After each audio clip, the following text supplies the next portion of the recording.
Hello दोस्तों, मैं हूं आकाश सिंह। स्वागत करता हूं अपने YouTube channel ITI study point में।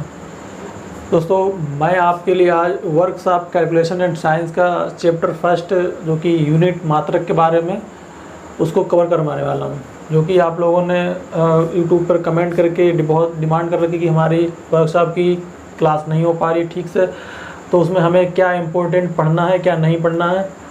तो उसके बारे में हम आपको सिर्फ इम्पोर्टेंट चीज़ें बताएंगे कि आप के लिए चैप्टर में क्या ज़रूरी है। हम अगर आपके लिए एक टाइप का एक क्वेश्चन बताते हैं तो उसके बाद में आप उस टाइप के क्वेश्चन आप खुद कवर करेंगे, कि हम सभी क्वेश्चन नहीं करवा सकते हैं। जो इम्पोर्टेंट होगा एग्ज़ाम की दृष्टि से, जो भी ज़्यादा मोस्टली आता है, हम उसको ही कवर करवाएंगे। क्योंकि अगर एक फार्मूला बेस पे एक क्वेश्चन है तो आपको उससे रिलेटेड सारे क्वेश्चन खुद ही करने हैं। ठीक है, तो सबसे पहले मैं इसके बारे में कुछ मूल चीज़ें बताना चाहूँगा।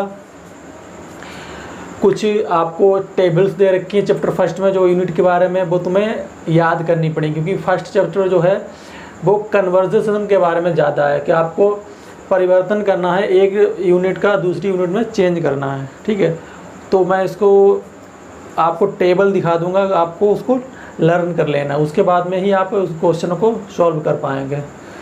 तो पहले मात्रक के बारे में बताते हैं कि सबसे पहले हमारे मूल मात्रक क्या हैं, जिसे हम फंडामेंटल यूनिट्स बोलते हैं। ठीक है, जो तीन हमारी जो प्रणालियाँ होती, सिस्टम होते हैं, उनसे ज़्यादा क्वेश्चन आ जाते हैं। तो पहली तो हमारी हो गई FPS सिस्टम। ठीक है, फर्स्ट हमारी हो गई FPS। ठीक है, सेकेंड हो गई है, सेकेंड जो हो गई हमारी CGS सिस्टम। ठीक है, उसके बाद में तीसरी हो गई हमारी MKS। दोस्तों, इसमें होता क्या है कि इसमें हम लंबाई और जो तुम्हारा भार होता है और समय होता है, इनको देखा जाता है कि इसको किन यूनिट में मापा जा रहा है। ठीक है, यहाँ पे देखा जाता है लंबाई, ठीक है, फिर भार, उसके बाद में समय। तो सबसे पहले FPS से आप समझ सकते हैं FPS होता क्या है। F से होता है यहाँ पे लंबाई को हम फुट में मापते हैं। ठीक है, तो यहाँ पे हम लंबाई को किस में मापते हैं, फुट में। ठीक है, फुट में। P से पौंड होता है, भार को मापते हैं पौंड में। ठीक है, पाउंड में नापते हैं। और समय को नापते हैं सेकेंड में, सेकेंड। ठीक है, उसके बाद CGS सिस्टम है हमारा। ठीक है, CGS में क्या होता है, अब लंबाई को नापते हैं सेंटीमीटर में। ठीक है, सेंटीमीटर में मापते हैं। ठीक है, उसके बाद में हम भार को मापते हैं ग्राम में इसमें। उसके बाद में समय को हम सेकंड में ही मापते हैं, तो इसलिए हम MKS में क्या होता है, MKS में जो लंबाई होती है उसको मीटर में मापते हैं, और जो भार होता है इसको किलोग्राम में मापते हैं, और जो समय होता है इसको भी हम सेकंड में मापते हैं। ठीक है, तो आप इसमें समझ सकते हैं कि MKS हुई या CGS हुई या FPS, तीनों सिस्टम में हमारा जो समय होता है वो एक ही जैसा रहता है। ठीक है, समय को तीनों में सेकंड में ही मापा जाता है। ठीक है,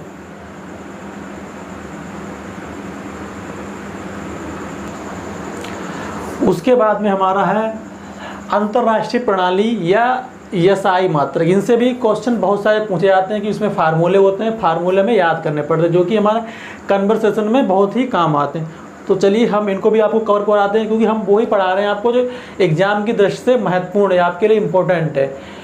आप इन टेबलों को आपको याद करना है। उसके बाद हम कुछ डायग्राम जो है टेबल के डायग्राम है उसमें दे रखे हैं कि इस टेबल की पूरी सारणी बनी हुई है कि आपको क्या याद करना है। हम उसको यहाँ पे इसके फ़ोटोज़ दिखा देंगे, लगा देंगे।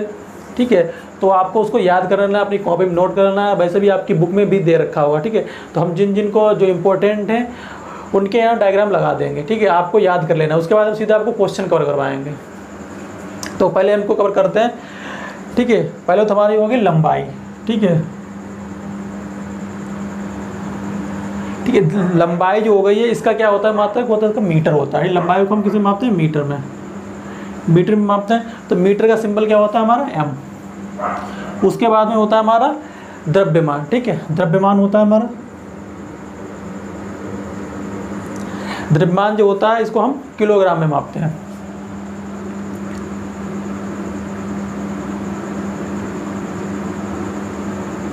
ठीक है, किलोग्राम में मापते हैं। तो इसका जो साइन होता है हमारा केजी हो जाता है। उसके बाद में हमारा है समय। समय जो होता है इसको हम सेकंड में मापते हैं, सेकंड में। तो इसका जो सिंबल हो जाता है वो हमारा एस हो जाता है, एस से इसको डिनोट करते हैं। उसके बाद हमारी होती है धारा। धारा होती है, इसको हम एम्पियर में मापते हैं।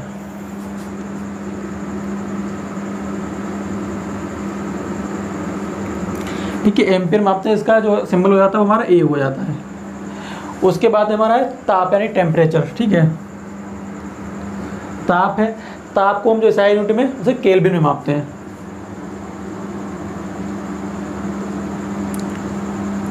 इसको हम K से डिनोट करते हैं। उसके बाद हमारा होता है प्रकाश तीव्रता।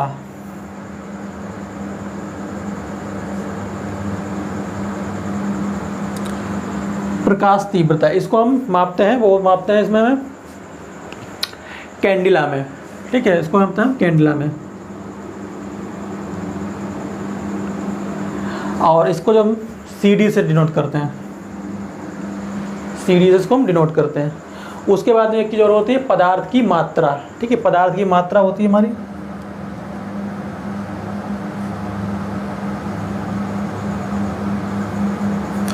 इसे मापते हैं मोल में, जिसका साइन होता है M।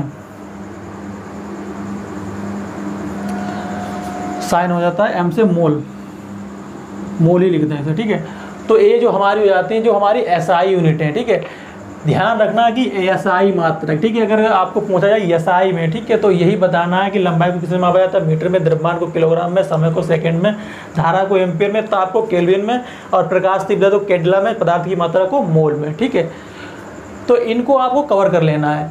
उसके बाद हम बीच में आपको जो टेबल है हमारी दे रखी है, जिनको आपको याद करना है, क्योंकि उसे हम समझा तो देंगे बीच में, लेकिन आपको याद करना है। क्योंकि याद करोगे, जैसे हम मैथ के क्वेश्चन सॉल्व करने के लिए हमें क्या होता है, हम गणित का पहाड़ा याद करते हैं, उसी तरह आपको उन टेबलों को याद करना है, और तभी वो सवाल आपको लग पाएंगे। ठीक है,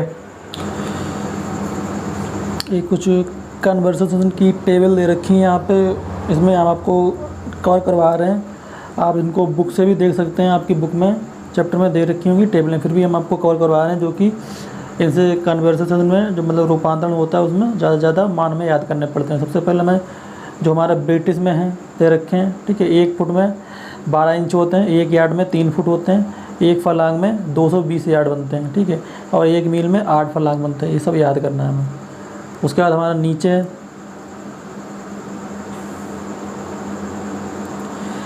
मीट्रिक और ब्रिटिश प्रणाली में संबंध, जैसे कि 1 इंच में 2.54 मिलीमीटर होते हैं, और उसी तरह इसमें यहाँ पे मिलीमीटर दे रखा है, वहाँ पे 2.54 करके सेंटीमीटर भी होता है। ठीक है, उसके बाद में 1 फुट में 304.8 मिलीमीटर होता है, 1 यार्ड में 914.4 मिलीमीटर होता है, 1 मील में 1.609 ठीक है किलोमीटर होता है। आप इनको कैसे भी याद रखते हैं, चाहे हिंदी में चाहे इंग्लिश में, अपना एक ट्रिक बना लीजिए जिससे कि आपको याद करने में आसानी हो। ठीक है, चाहे इंग्लिश बोले या हिंदी बोले, उससे कोई मैटर नहीं करता है। 1 माइक्रोन में 10⁻⁻6 मीटर होते हैं। उसी तरह 1 सेंटीमीटर में 0.3937 इंच होता है। 1 किलोमीटर में 0.6214 मील होता है।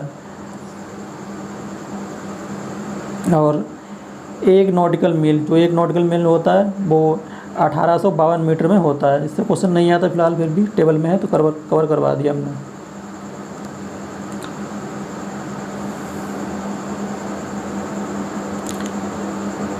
यहाँ पे जो ब्रिटिश प्रणाली होती है हमारी FPS, उसमें दे रखा है 1 पिंट होता है जो 1/8 गैलन में होता है, 1 क्वार्ट होता है जो 2 पिंट होता है, 1 गैलन 4 क्वार्ट होता है।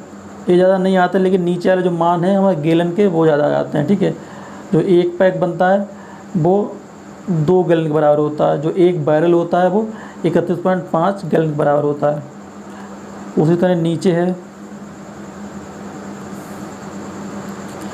मीट्रिक प्रणाली और ब्रिटिश प्रणाली में संबंध। जो 1 गैलन बनता है वो 546 लीटर बनता है। ये लीटर वाले बहुत ही मतलब इम्पोर्टेंट हैं, जो कि हमारे एग्ज़ाम में कन्वर्जन सेशन में आ जाते हैं। और ये जो 1 लीटर बनता है उसमें 0.22 मतलब 22 गैलन होते हैं। एक जो पिंट होता है उसमें 0.568 लीटर होते हैं। यहाँ पे मीट्रिक और ब्रिटिश प्रणाली में भी संबंध दे रखा है। एक जो वर्ग इंच होता है उसमें 6.45 वर्ग सेंटीमीटर होते हैं। एक वर्ग फुट में 0.93 वर्ग मीटर बनते हैं। एक यार्ड में 0.84 वर्ग मीटर बनते हैं। एक सेंटीमीटर जो होता है वर्ग सेंटीमीटर, इसमें 0.155 वर्ग इंच बनते हैं। एक मीटर में 10.76 वर्ग फुट बनते हैं। एक मीटर में जो एक वर्ग मीटर की बात की जा रही है यहाँ पे, वर्ग मीटर में 1.196 वर्ग यार्ड बनते हैं। एक जो हेक्टेयर होता है उसमें 2.4710 एकड़ बनते हैं। एक वर्ग मील में 259 हेक्टेयर बनते हैं। यहाँ पे पूरक मात्रक सप्लीमेंट्री यूनिट्स, जैसे कि क्षेत्रफल होता है उसको हम वर्ग मीटर में मापते हैं, साइन दे रखा है इसका। आयतन होता है घन मीटर में मापते हैं, इसका साइन दे रखा है।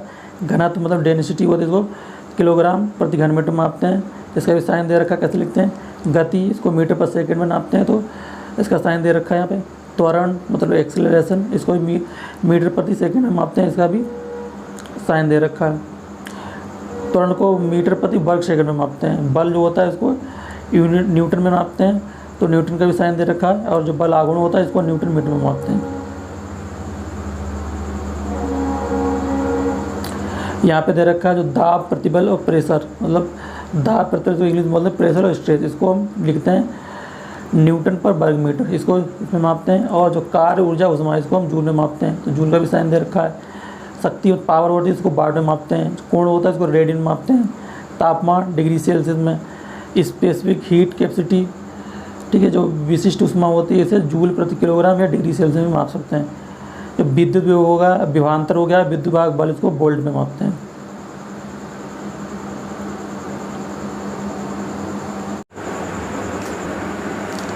तो इसके बाद में जो हमारा है वो है कन्वर्जन मतलब रूपांतरण। तो फर्स्ट चैप्टर में हमारे पास बहुत यूनिट, बहुत मात्रक दे रखे होते हैं, उसको हमें एक दूसरे में चेंज करना पड़ता है। क्योंकि अगर कोई सेंटीमीटर में है, कोई फुट में है, कोई मीटर में है, तो हमें एक दूसरे में चेंज करना पड़ जाता है। तो यही दे रखा है कन्वर्जन में, ठीक है। कोई चीज़ किलोग्राम में दे रखी है तो उसको ग्राम में चेंज करना कैसे करेंगे वो हम आपको बताएंगे। कोई चीज़ सेंटीमीटर में दे रखी है तो उसको मिलीमीटर में चेंज कैसे करेंगे। कोई चीज़ मतलब फुट में दे रखी है उसको सेंटीमीटर में कैसे करेंगे। तो ये सब कन्वर्जन में आ जाएगा। और फर्स्ट चैप्टर से यही क्वेश्चन आते हैं आपके, ठीक है। आप समझ जाइए कि फर्स्ट चैप्टर में यही क्वेश्चन आते हैं, तो आपको यही कवर करना है। तो सबसे पहले हमारा हम क्वेश्चन यहाँ पे करवा रहे हैं आपको, जो हम क्वेश्चन करवा रहे हैं तो उसे से रिलेटेड आप क्वेश्चन को समझ के आप अपने मतलब नोटबुक में अभ्यास पुस्तिका से और भी क्वेश्चन कर सकते हैं। तो हमारा फर्स्ट क्वेश्चन है हमारा, ठीक है, फर्स्ट क्वेश्चन है यहाँ पे, ठीक है। 70 मीटर को गज में चेंज करना है, ठीक है। 70 मीटर को गज में, ठीक है, चेंज करना है। पहले ऊपर ही लिखा है कि कन्वर्जन है, मतलब एक दूसरे को चेंज करना है। तो पहले 70 जो मीटर है इसको गज में चेंज करना है। तो हम कैसे करेंगे हम आपको बताएंगे, ठीक है। जो मीटर होता है हमारा 1 मीटर में कितने गज बनते हैं वो हमको लिखाएंगे पहले।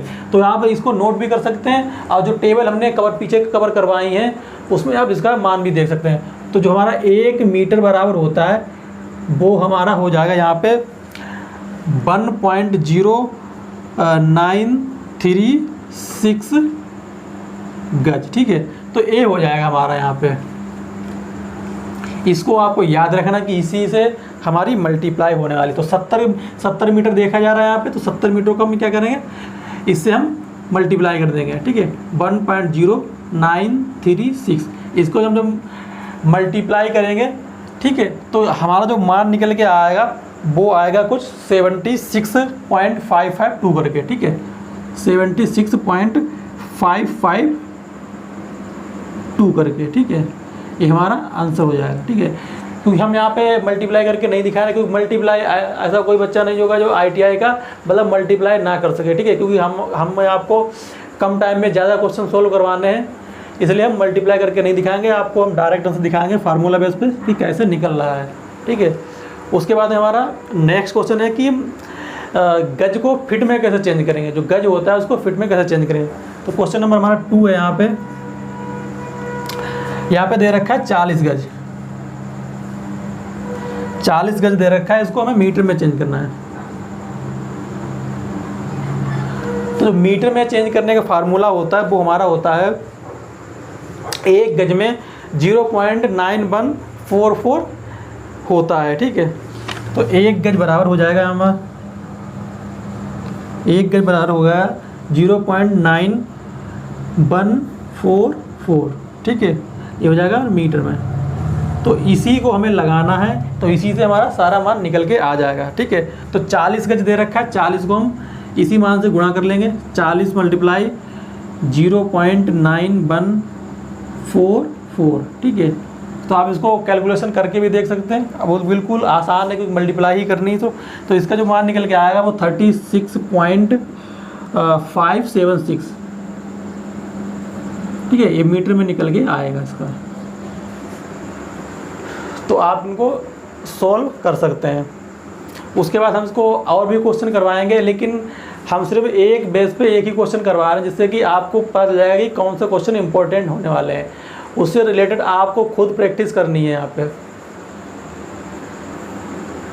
तो यहाँ पे नेक्स्ट क्वेश्चन है हमारा 420 पौंड को किलोग्राम में चेंज करना है यहाँ पे। ठीक है, 420 जो पौंड होता है, पौंड हमारा FPS में प्रणाली में आता है, जो भार की इकाई होती है पौंड, और जो किलोग्राम होती है वो MKS में आती है। ठीक है, तो इनको चेंज करना है पौंड को किलोग्राम में। तो कैसे होगा, जो हमारी पौंड जो होती है, ठीक है, इसको एक पौंड का भार जो हमें किलोग्राम में पहले कन्वर्ट करना पड़ेगा, उसी को हम फिर ज़्यादा से कर देंगे तो हमारा मान निकल के आ जाएगा।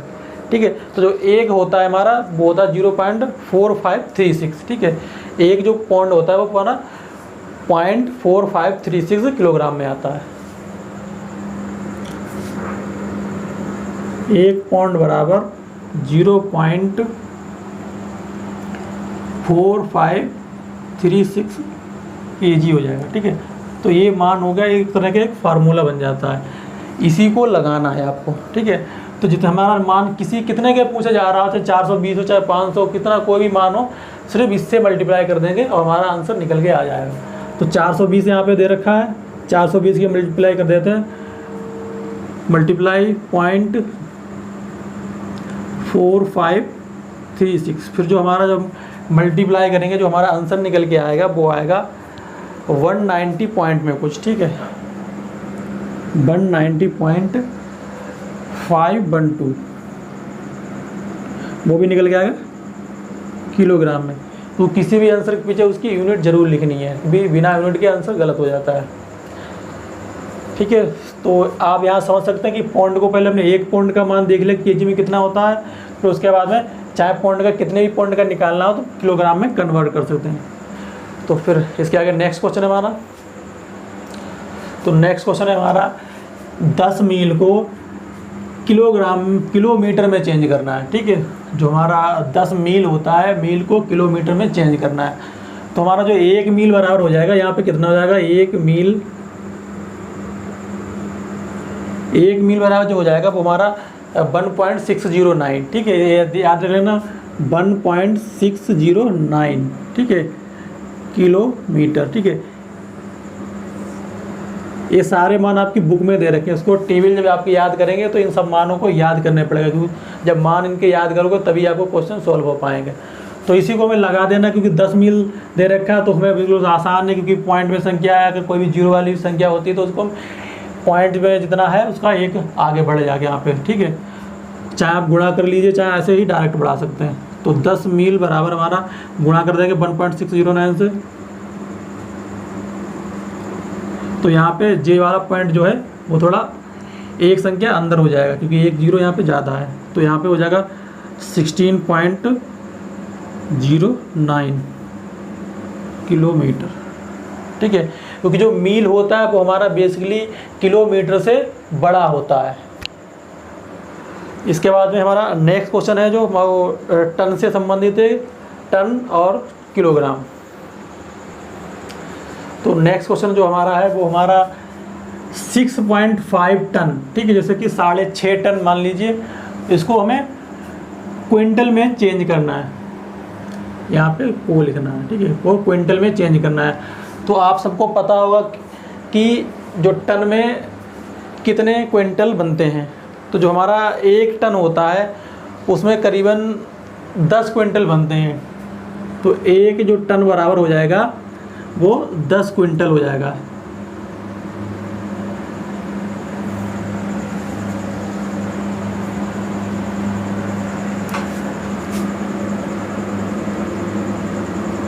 ठीक है, तो इसी मान को आप लगा सकते हैं। 6.5 दे रखा है, तो 6.5 मल्टीप्लाई 10 तो बराबर हो जाएगा 65। तो यहाँ पे जो आंसर निकल के आएगा वो हमारा 65 कुंटल बन जाएगा। ठीक है, जो हमारे 6.5 मतलब 6.5 टन में 65 कुंटल भार हो जाएगा। कोई भी चीज़ हो सकती है भार में, ठीक है, तो हो जाएगा यहाँ पे। नेक्स्ट क्वेश्चन यहाँ पे है हमारा जो वर्ग इंच से वर्ग सेंटीमीटर में कन्वर्ट करना है, तो हम दिखाते हैं आपको कैसे कन्वर्ट होगा। तो यहाँ पे दे रखा है कि क्वेश्चन नंबर 6 जो हमारा है 7 वर्ग इंच को वर्ग सेंटीमीटर में कन्वर्ट करना है। तो पहले तो हमें निकालना है कि 1 इंच में सेंटीमीटर कितने होते हैं। तो सबको पता होगा कि 1 इंच बराबर जो होता है वो हमारा 2.54 सेंटीमीटर होता है, 2.54 सेंटीमीटर। और यहाँ पे वर्ग इंच की बात की गई तो हम दोनों पक्षों का वर्ग कर देंगे यहाँ पे। तो जो 1 इंच हो जाएगा हमारा, ठीक है, इसको भी हम वर्ग करेंगे, और जो 2.54 है इसका भी हम वर्ग करेंगे, क्योंकि वर्ग इंच को वर्ग सेंटीमीटर में निकालना है हमें, इसका भी वर्ग कर देंगे। तो जो मान निकल के आएगा वो हमारा निकल के आएगा यहाँ पे 6.4516 वर्ग सेंटीमीटर। 6.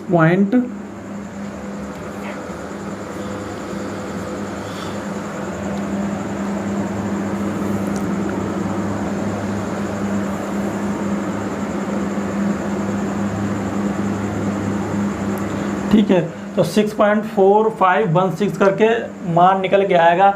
सिंपल है, जो 2.54 सेंटीमीटर दे रखा है इसका आप वर्ग कर सकते हैं, तो इतना मान निकल के आ जाएगा। तो इसमें हमारा यह पता जाता है कि 1 इंच बराबर कितने वर्ग सेंटीमीटर हो रहा है। तो हम इसी की 7 से मल्टीप्लाई कर देंगे और हमें पता चल जाएगा कि 7 वर्ग इंच कितने वर्ग सेंटीमीटर में आएगा। तो 7 की मल्टीप्लाई करते हैं, 7 × 6.4516, तो इसका जो मान निकल के आएगा वो हमारा 45.1612 आएगा।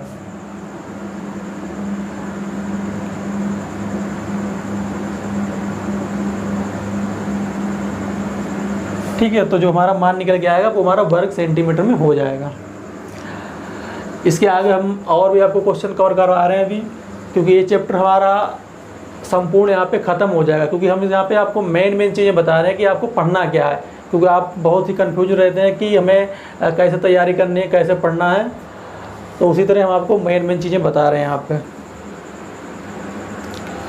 तो यहाँ पे जो हमारा क्वेश्चन नंबर 7 है वो 4 घन मीटर को घन फुट में चेंज करना है। ठीक है, 4 घन मीटर को घन फुट में चेंज करना है। कन्वर्जन जो चैप्टर है हमारा वो बिल्कुल ही सिंपल है। आपको क्या करना है, सबसे पहले इसके सभी कन्वर्जन के मान याद करने हैं, क्योंकि मान आपने याद कर लिए, मान एक तरह के टेबल की तरह होते हैं, आपको याद कर लिए तो आपको कन्वर्ट करना बिल्कुल आसान हो जाएगा। ठीक है, तो इसमें पहले में 1 घन मीटर की वैल्यू निकालते हैं। तो 1 हमारा घन मीटर हो जाएगा। ठीक है, 1 घन मीटर, जो 1 घन मीटर हो जाएगा वो हमारा 3.28 फुट हो जाएगा। ठीक है, उसके बाद में हम इनका क्यूब निकालते हैं। जो 1 हमारा घन मीटर है इसका हम निकालेंगे, इसका भी क्यूब करेंगे और इसका भी, इसके मान का भी क्यूब करेंगे।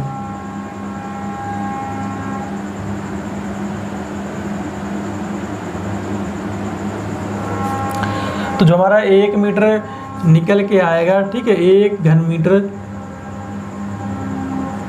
वो निकल के आएगा, वो हमारा 35 मतलब 35.28 करके निकल के आएगा। 35.28 घन फुट हो जाएगा यहाँ पे, ठीक है। 35.28 घन फुट हो जाएगा यहाँ पे। तो हमें 4 मीटर की वैल्यू निकालनी है, तो हम यहाँ क्या करेंगे, 4 की मल्टीप्लाई जो मान निकल के आएगा, 1 की जो वैल्यू निकल के आई है 35.28, इससे मल्टीप्लाई कर देंगे और हमारा आंसर निकल आएगा, ठीक है। गुणा तो सबको करनी आती है, तो आप खुद गुणा करके देख सकते हैं। तो जो आंसर निकल के आएगा वो हमारा आएगा 141.12 घन फुट।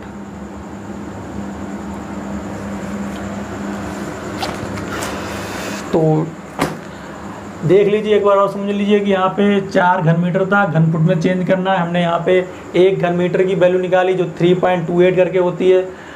उसके बाद हमने, क्योंकि हमें घन मीटर निकालना है, तो हमने घन मीटर के लिए यहाँ पे भी घन फुट को जो था उसको भी हमें, फुट था जो उसको भी घन फुट में चेंज कर दिया है, ठीक है। तो घन फुट के लिए हमें क्या करना पड़ा, उसका हमें घन निकालना पड़ा। घन निकाला हमने, इतना आ गया 1 की वैल्यू, उसके बाद हमने 4 की भी वैल्यू निकाल दी। सिंपल है बिल्कुल। इसके आगे जो क्वेश्चन है हमारा टेम्परेचर से भी संबंधित है, क्योंकि टेम्परेचर भी आ जाता है। आपने जो फार्मूला सुना हुआ था होगा C/9 वाला, उससे फार्मूले से भी क्वेश्चन आ जाते हैं, वो भी, क्योंकि वो भी कन्वर्जन में आते हैं। क्योंकि फ़ारेनहाइट को सेल्सियस में चेंज करना है, सेल्सियस को फ़ारेनहाइट में, केल्विन को, ठीक है, रीमर को, सभी मान जो हमें चेंज करना है आपस में। आपको किसी भी में वैल्यू दी जा सकती है, चाहे सेल्सियस में चाहे फ़ारेनहाइट में, तो आपको चेंज किए करना पड़ेगा, जिसमें पूछा जाएगा। इसमें भी एग्जाम में आपके 2 या 3 क्वेश्चन आ जाते हैं टेम्परेचर संबंधित होते हैं। तो चलो हम करवाते हैं इनको भी। तो यहाँ पे हम जो टेम्परेचर वाला चेंज करने का जो मेन फार्मूला है, पहले वो समझाएंगे आपको। जो यहाँ पे होता है C/100 = F-32 और अपॉन 180 होता है, ठीक है। उसके बाद इक्वल टू होता है R/80 = K-273/100, ठीक है। तो इसी से एक शॉर्टकट में ही फार्मूला बन जाता है, क्योंकि हम इसको 20 से डिवाइड कर देते हैं। तो यहाँ पे जो हमारा फार्मूला निकल के आएगा वो आएगा C/5 = F-32/9, ठीक है, इक्वल टू R/4 = K-273/5, ठीक है। ये जो फार्मूला निकल के आ रहा है, यही हमारा काम में आता है शॉर्टकट में। सारे टेम्परेचर की सेल्सियस से फ़ारेनहाइट, ठीक है, फ़ारेनहाइट से सेल्सियस में या रीमर से केल्विन में तरह तरह के हमें चेंज करने पड़ जाते हैं। तो हम आपको इसमें क्वेश्चन करके दिखाएंगे, आप बिल्कुल समझ जाएंगे कैसे चेंज होंगे। तो क्वेश्चन आपके सामने है, 92 डिग्री फ़ारेनहाइट को सेल्सियस में चेंज करना है, ठीक है। तो 92 डिग्री फ़ारेनहाइट को सेल्सियस में चेंज करना है, तो हम उसी फार्मूले से लगाएंगे। तो फार्मूला क्या था हमारा, C/9 = F-32, अब थोड़ा सॉरी गलत हो गया भाई, C/5 होता है, C/5 F-32/9, ठीक है। तो इसी बेस में हम इसका मान लगा देते हैं। तो C तो हमें निकालना है, तो C पे कुछ नहीं लगाएंगे, C/5 हो गया, ठीक है। F की जगह मान दे रखा है, क्योंकि 92 फ़ारेनहाइट दे रखा है, तो यहाँ पे मान लगा देंगे इसकी जगह पे, 92 - 32/9 है यहाँ पे।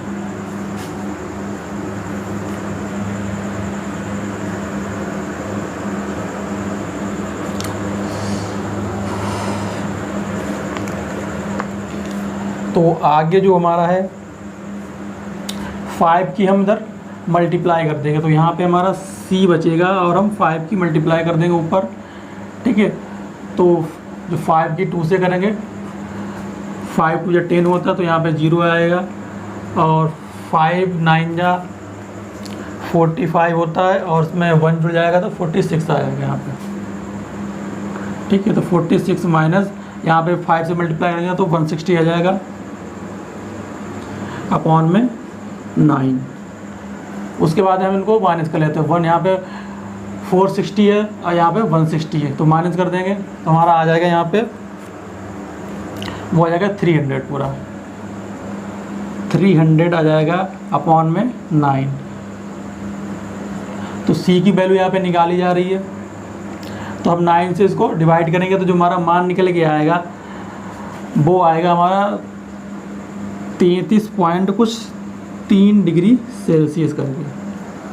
ठीक है, क्योंकि ऐसे ऐसे को हम अगर काटेंगे, अगर 3 से डिवाइड करते हैं, 3 तियाँ 9 कट जाएगा यहाँ, और यहाँ पे 3 एकम 3 हो जाएगा, तो यहाँ पे हमारा 100 आ जाएगा।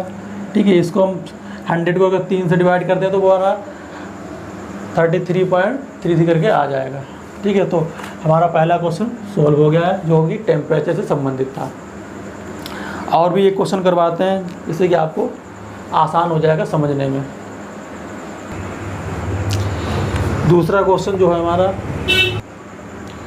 वो है 250 डिग्री फ़ारेनहाइट को सेल्सियस में चेंज करना है। तो फार्मूला हमारा वही है। ठीक है, CA/5 = F-32/9। ठीक है, तो इसी में मान लगा देंगे फ़ारेनहाइट का, तो ये हमारा C/5 ही हो जाएगा, और यहाँ पे 250 माइनस 32 हो जाएगा, और यहाँ पे 9 हो जाएगा हमारा। ठीक है, इसको हम जब 5 की मल्टीप्लाई ऊपर कर देंगे तो यहाँ पे 5 की यूज़ करेंगे तो 0 आ जाएगा, 5 की 5 से करेंगे तो 25 होता तो 5 आ जाएगा यहाँ पे, और 5 की 2 से करेंगे तो 10 होगा, और 2 मिला देंगे इसमें तो 12 हो जाएगा यहाँ पे। ये 1250 हो गया, माइनस पे 160 हो जाएगा, नीचे यहाँ पे 9 आ जाएगा। ठीक है, इसको माइनस कर देते हैं 1250 में से 160। ठीक है, 0 में से 0 हो जाएगा, 0 आ जाएगा। यहाँ पे 5 है और यहाँ पे 6 है, तो यहाँ पे 15 होगा, 15 में से 6 घटाना है यहाँ पे, तो यहाँ पे 9 हो जाएंगे। ठीक है, यहाँ पे 2 है, जो कि अब यहाँ पे 1 बचा, तो 1 बनने से बन जाएगा, तो यहाँ पे हो जाएगा 0 और यहाँ पे 1 आएगा। तो यहाँ पे 1250 में से 160 माइनस कर दिए हमने, तो यहाँ पे 1090 आ जाएंगे, अपॉन में हमारा 9 आ जाएगा। ठीक है,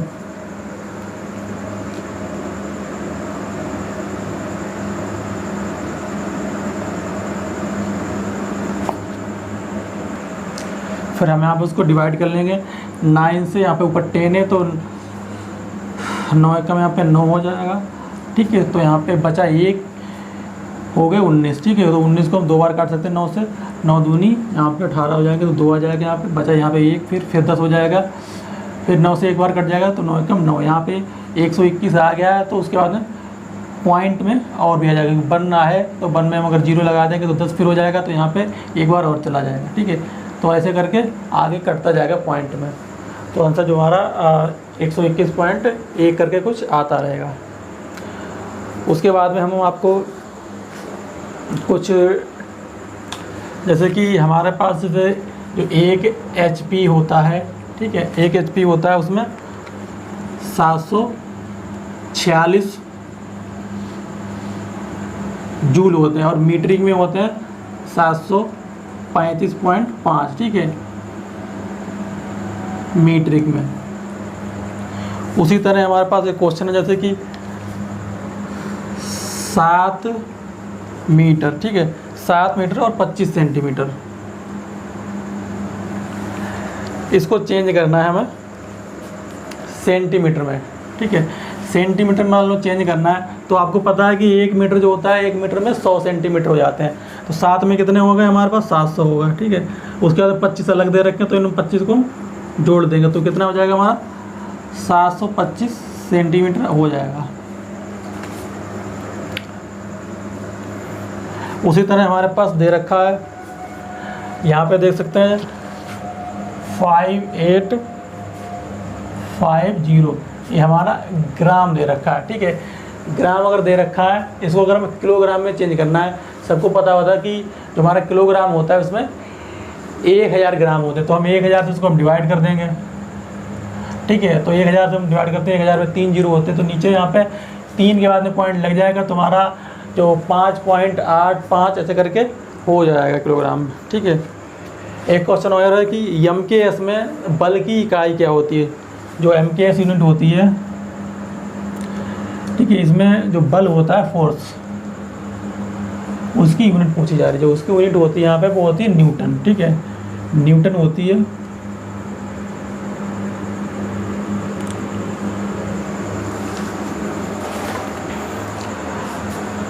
तो जो आज लगभग पूरा चैप्टर ख़त्म हो चुका है। यहाँ पे आपको जो महत्वपूर्ण चीज़ें थी बतानी, वो यहाँ पे आपको समझा दी गई हैं। इससे आपको जो तैयारी कर रहे हैं आप फर्स्ट चैप्टर की, आपको तैयारी में करने में बहुत सी हिंट्स मिलेंगी। अच्छे से तैयारी कीजिए। एक टाइप का हमने एक क्वेश्चन समझा दिया है, उसमें आप उसको देख के और भी लगा सकते हैं। तो आप हमें ऐसी अगर वीडियो और जैसे चाहते हैं और चैप्टर की, तो हमें आप सपोर्ट कीजिए। वीडियो देखकर बताएं कि वीडियो कैसी लगी। लाइक करें, चैनल को सब्सक्राइब करें जो चैनल